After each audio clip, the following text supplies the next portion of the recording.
Hello friends, welcome to చందమామ కథలు by RK. ఇప్పుడు చెప్పబోయే 4 కథలలో మొదటి కథ మాయా సుధీరుడు. ఇది బేతాళ కథ.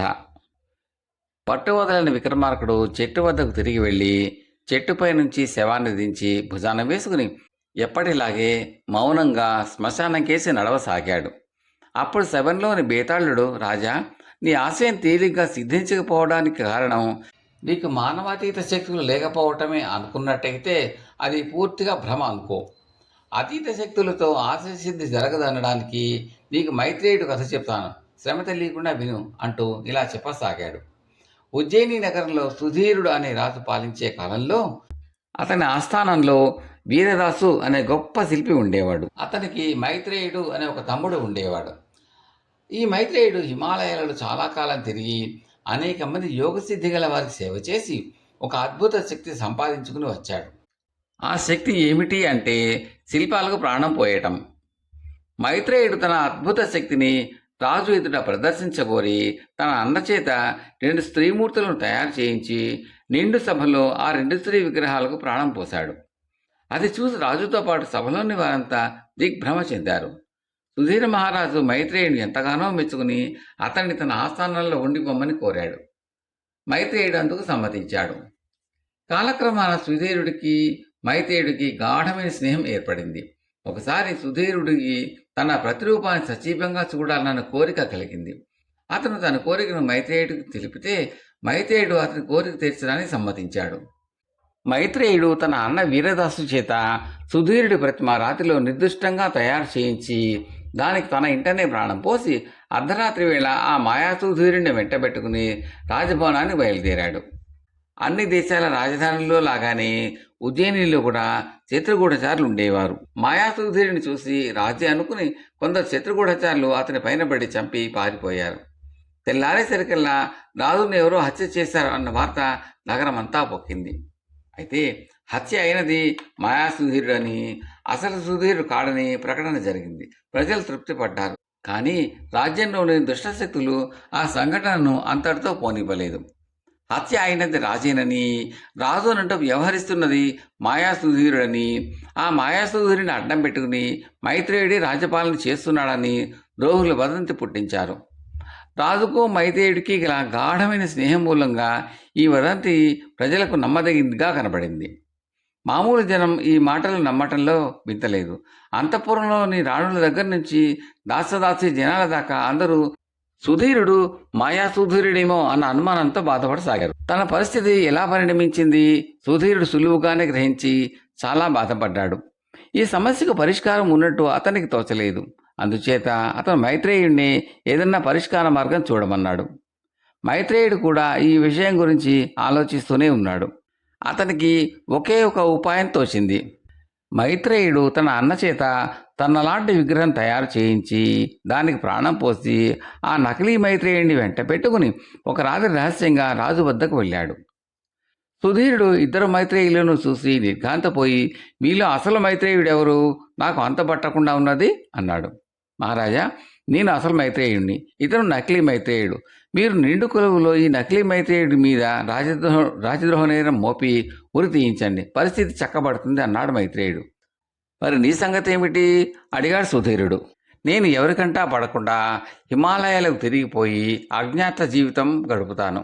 మీ మీద ప్రజలకు ఏర్పడిన అనుమానం తొలగిపోతుంది అన్నాడు మైత్రేయుడు. ఆ రాత్రే మైత్రేయుడు రాజు వద్ద సెలవు పుచ్చుకుని హిమాలయాలకు వెళ్ళిపోయాడు. మర్నాడు ఉదయం సుధీరుడు నిండు సభలో నకిలీ మైత్రేయుడి మీద రాజద్రోహ నేరం మోపి ఉరిశిక్ష విధించాడు. నకిలీ మైత్రేయుడిని ఉరి తీసినప్పుడు చూడటానికి ప్రజలు వేల సంఖ్యలో వధ్యస్థానానికి తరలివచ్చారు. రాజునని చెప్పుకుంటున్నవాడు మాయాసుధీరుడు కాడని అందరికీ నమ్మకం కుదిరింది. బేతాళుడు ఈ కథ చెప్పి మైత్రేయుడు చేసిన పని సరి అయినదేనటానికి సందేహం లేదు. కానీ అతనిలో ఉండిన అతీత శక్తి అలాంటి దుష్ఫలితాలను ఇయ్యటానికి, చివరికి అతను జీవన్మృతుడుగా హిమాలయాలలో జీవితం గడపడానికి కారణం ఏమిటి? ఈ సందేహానికి సమాధానం తెలిసి కూడా చెప్పకపోయావో నీ తల పగిలిపోతుంది అన్నాడు. దానికి విక్రమార్కుడు, అలౌకిక మానవాతీత శక్తులు లౌకిక జీవితానికి ఎలా పనికి వస్తాయో ఎవరూ చెప్పలేదు. వాటి ఫలితాల మీద మనుషులకు ఎలాంటి అధికారమూ ఉండదు. విగ్రహాలకు ప్రాణం పోయటం మాత్రమే తెలిసిన మైత్రేయుడు లౌకిక జీవితంలో రాణించే అర్హత గలవాడని చెప్పడానికి లేదు. అతని ఊరు పేరు లేని బతుకు తప్ప మరొకటి ఉండటానికి వీల్లేదు. ఆ సంగతి అతని అసాధారణ శక్తి చాటునే వెంటనే స్పష్టం కాలేదు. ఆ శక్తి వల్ల దుష్ఫలితాలు కలిగినాకనే అది స్పష్టమైంది. మైత్రేయుడు హిమాలయాలకు తిరిగిపోవటం చాలా సహజం అన్నాడు. రాజుకి ఈ విధంగా మౌనభంగం కలగగానే బేతాళుడు శవంతో సహా మా మెదిరి చెట్టెక్కాడు. కథ సమాప్తం. రెండవ కథ ఎక్కువ ప్రియమైనది. ఇంద్రసేన నగరాన్ని చంద్రసేనుడు పరిపాలించే కాలంలో శివశర్మ అనే సమర్థుడైన కవి ఆస్థాన కవిగా ఉండేవాడు. ఆ రాజ్యంలో వసంత నవరాత్రులు ఘనంగా జరిగేవి. దేశ దేశాల నుంచి కవులు, గాయకులు, కళాకారులు ఇంద్రసేన నగరానికి వచ్చి తమ కళాప్రావీణ్యం ప్రదర్శించి సన్మానాలు పొందేవారు. ఒకవేడు ఈ సన్మానాలు పూర్తయినాయి. శివశర్మ కూడా గొప్ప సన్మానం పొందాడు. ఈ తంతు ముగియగానే వచ్చిన బ్రాహ్మణులకందరికీ సంతర్పణ, దొడ్డ సంభావన జరుగుతున్నది.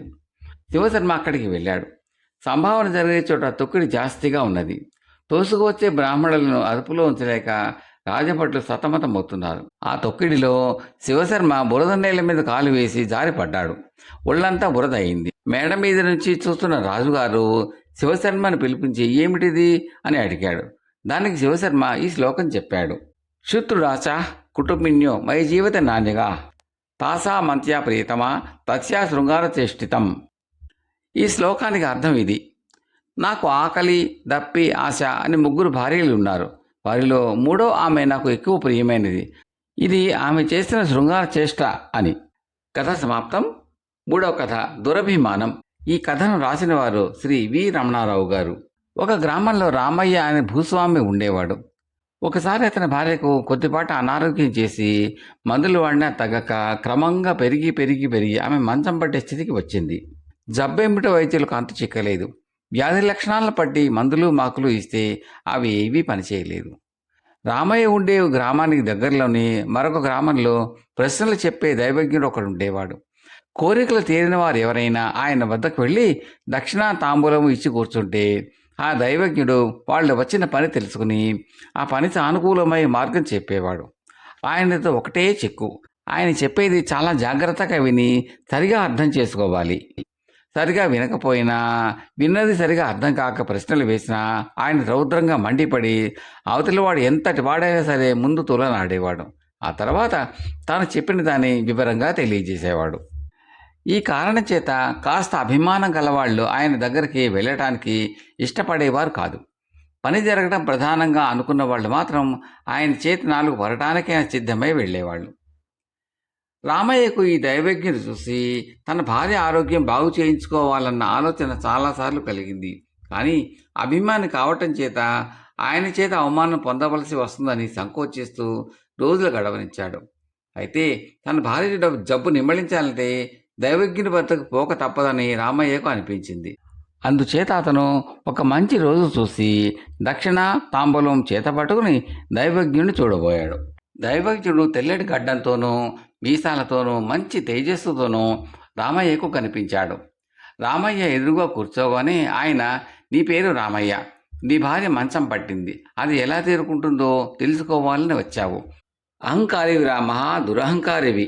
ఏమైతేనేం వచ్చావు పాపం, నువ్వు ప్రకృతి విరుద్ధమైన కార్యం చేశావురా. సహజ సిద్ధమైన ప్రవాహానికి ఆనకట్ట వేశావు. ఆ ఆనకట్ట తీసేయి, నీ భార్య వ్యాధి నయమవుతుంది.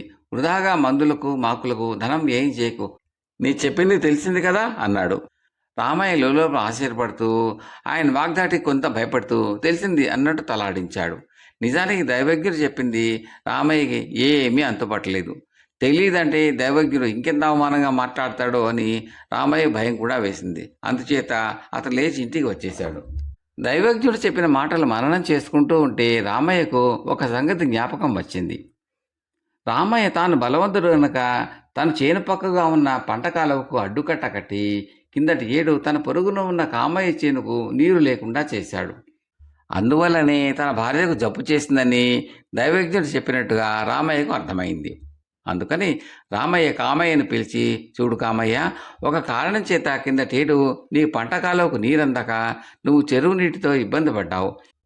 ఇక మీదట నీ చేనుకు కాలువ నీరు అందేటట్టు చేసే బాధ్యత నాది అని మంచిగా చెప్పి పంపేసి పంటకాలకు తాను పెట్టిన అడ్డు తన మనుషుల చేత తీయించేశాడు. ఇక తన భార్య కోలుకుంటుందనుకున్నాడు రామయ్య. కానీ అలా జరగలేదు. పైపెచ్చు ఆమె ఇంకాస్త క్షీణదశకు వస్తున్నట్టుగా కూడా కనపడింది. దైవజ్ఞుడు చెప్పిన మాటలను రామయ్య మళ్ళీ మననం చేసుకున్నాడు. సహజ ప్రవాహానికి తాను ఇంకేం ఆనకట్ట కట్టాడో అతనికి ఎంత తన్నుకున్నా అర్థం కాలేదు. అందులో ఏదో గూఢమైన అర్థం ఉండి ఉండాలి. అది దైవజ్ఞుడే చెప్పాలి.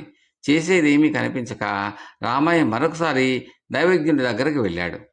దైవజ్ఞుడు అతన్ని చూస్తూనే, మళ్ళీ వచ్చావా? నువ్వు మహా దురహంకారివని నిన్ను మొదటే చెప్పానే. నేను చెప్పిన సలహా నీకు అర్థం కాలేదు. అర్థమయ్యేట చెప్పమని అడగడానికి అభిమానం అడ్డొచ్చి అర్థమైందని తలాడించావు. చెబుతాను విను. ఈ దురహంకారంతోనే నీ భార్యను ఆమె పుట్టింటి వారికి దూరం చేశావు. ఆమెకు తమ కన్నవారిపై ఉండే ప్రేమ సహజ ప్రవాహం లాంటిది.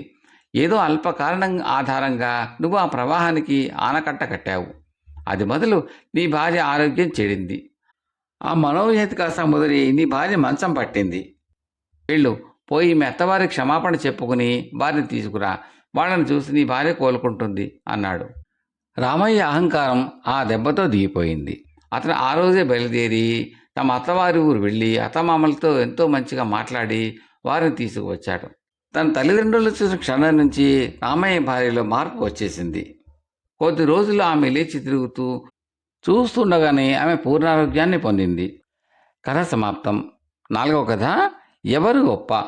ఇది జాతక కథ.